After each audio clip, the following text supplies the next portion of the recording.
Perfectionism doesn't always look like you think. It's evolving. Sometimes it's quiet and unrecognizable, blending in with our ambition and our values. It can also look like a woman who can't relax because resting makes her feel guilty, like a to-do list that never ends even when the day is over, or someone who's crushing it at work but can't ask for help because they feel weak or inadequate. These behaviors make us feel responsible, admirable even. But underneath, it's this chronic anxiety dressed up as excellence. It's these habits that are quietly stealing the life that you and I want and are creating. Stay with me because that's what we're going to get into today. See, these are not just habits. They are coping strategies your nervous system has disguised as normal productivity. Quiet perfectionism doesn't scream, it whispers. Do more, be better, go ahead and fix it. It hides behind overachievement and good intentions while keeping you in overthinking, delay, and burnout modes. It convinces you that you earn peace instead of something you automatically deserve as a God-given right. And if you're a mom, that message runs even deeper. You're holding the schedules, the emotions, the future of tiny humans, while trying not to lose yourself, including your mind, in the mix of it all. So when you feel exhausted, it doesn't always register as a red flag. It just might feel like life. I call it Tuesday. But let's get into the juice of it all and delve right into these 7 sneaky habits that look like strength, but are keeping you stuck, and how to reframe your behavior. And let's start with one that wears the best disguise of all, the responsible one. The woman who holds it all together while secretly falling apart. Sneaky habit number 1, over-responsibility disguised as excellence. You call it being dependable and holding it down. Let's be honest. Some of that excellence is control in disguise. You step in before anyone asks. You fix what's not yours. So when you're exhausted, it feels like proof that you're valuable. But real excellence isn't about doing everything. It's doing the right things well, or doing what matters well and letting the rest go. Here's how we need to reframe. Delegating isn't being lazy or weak. That's number 1. Being excellent doesn't mean being depleted. That's number 2. Sneaky habit number 2, the passive procrastinator who stays busy. Now let's talk about a type of procrastination that's hard to spot because it looks like productivity, like twin. No one is saying that you're lying around doing nothing. You're busy tweaking your Notion dashboard, you're cleaning your inbox, you're organizing your planner for maybe the 3rd time this month. You're working, but you're not moving forward. Why is that? Because real movement should stretch you, and that requires discomfort and risk. Perfectionism has trained your nervous system to associate discomfort with danger. So instead of tackling the scary thing, the real thing, you orbit the vulnerable thing. You stay around it, not inside it. You tinker, prep, plan anything to avoid the moment where you hit publish, you launch, or you share. Change your thinking. Busyness, which is often a form of avoidance, is not the same as progress. It's not about how much you get done. It's about whether what you get done actually counts. So the next time you catch yourself deep in productive mode, ask, am I actually building something or just decorating the doorway to it? Sneaky habit number 3 is chronic rewriting, reworking, and redoing. So you write the caption, then you delete it. You fix one sentence, then another, and then it's been 45 minutes tweaking something that should have really taken 5. You call it refining though. You're detail oriented, but really underneath all that editing is an underlying fear. You've been rewriting your worth. As long as it's not done, it can't be judged. As long as you're still tweaking it, you can't fail, right? But here's what you're losing through your fake protection. You're losing momentum and opportunities and time you will never get back. Your message doesn't need to be perfect to be powerful. Let's break down, what do they say, the 5th wall? Let's break down all the walls.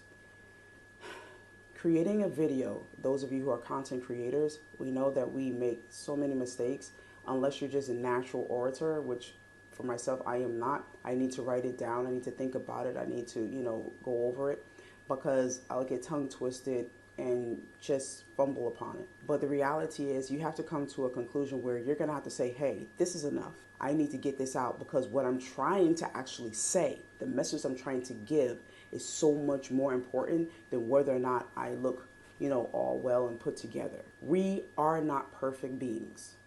It's just that we need to be honest. So let's be real with ourselves and ask, what am I afraid will happen if I let this be seen?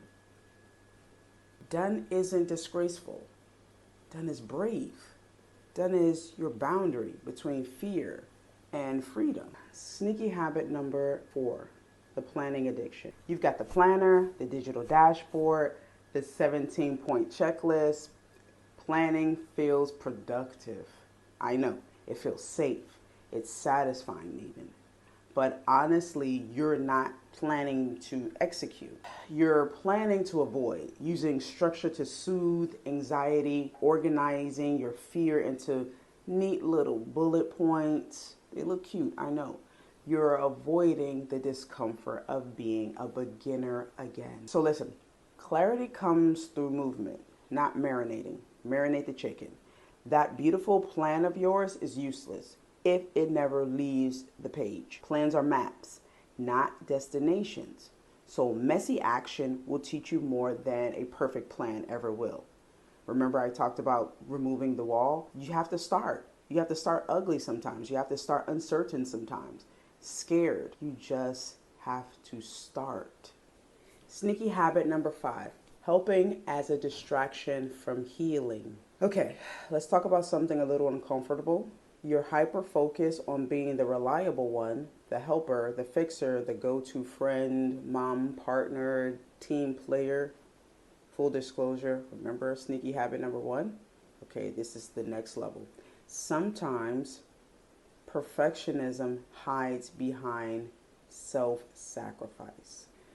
You pour into everyone else because it's easier than sitting with your own issues. You help and care for others so you feel useful and not needy or lonely. Helping others becomes a coping mechanism when healing your own pain feels too much. It's too overwhelming. So let's start thinking this way. You can be nurturing and still need nurturing. You can be a safe space for others without abandoning yourself and your need for a safe space as well. The soft life you want starts with your self-worth. Let's go into the next one. Sneaky habit number 6, constant re-education mode. This one covers up self-doubt. So let me guess. You've got the free PDFs right now on your laptop, the half-watched webinar, the unopened courses. Stop. This isn't about knowledge. You're not stuck because you don't know. You're stuck because you're scared to begin. So it's not about information, it's about implementation. Learning mode is perfectionism's safe zone because it feels productive. It feels productive, but it doesn't require vulnerability. No risk, no judgment, no failure, just delay. That's what it's going to give you, delay. Sneaky habit number 7, making peace feel like laziness. Okay, you finally take a break and slow down. You finally sleep in. You finally don't feel like you're drowning for once. And instead of enjoying that peace, you go ahead and feel guilty. If you're not stressed, grinding, or fixing something, you must be falling behind, right? No. You've been conditioned to believe rest equals failure. Ease equals laziness. Calm equals falling behind. But that's not hustle, which we don't want anyway. It's internalized perfectionism. It's the nervous system confusing output with your value. So when life feels peaceful, you self-sabotage. You pick a new project. You start overthinking. You spiral back into the chaos because it feels familiar to your system. I need you to think differently. I need you to reframe the behavior. Choosing calm is not a failure of ambition. It's a declaration of alignment. Rest isn't a reward, it's a requirement. Peace isn't passive, it's powerful. Let ease be your new normal and not just a glitch in your matrix. Listen, this isn't the kind of work that flips overnight. You're not going to see miraculous changes because perfectionism runs deep. These aren't magic fixes, but the shift of change can start today. Even small changes like naming the fear and moving with uncertainty can create more peace than you've felt in weeks. So, no, this won't be easy, but yes, you can begin it right now.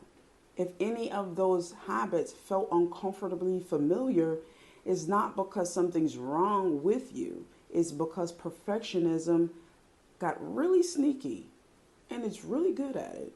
For some of us, it even learned to sound like mom guilt for the moms. That voice that says you should be doing more, even when you've already done too much. It learned to sound like you, look like you, and convince you that ease must be earned. But softness, peace, clarity, they don't come after the grind. They come when you stop performing and start healing within the process.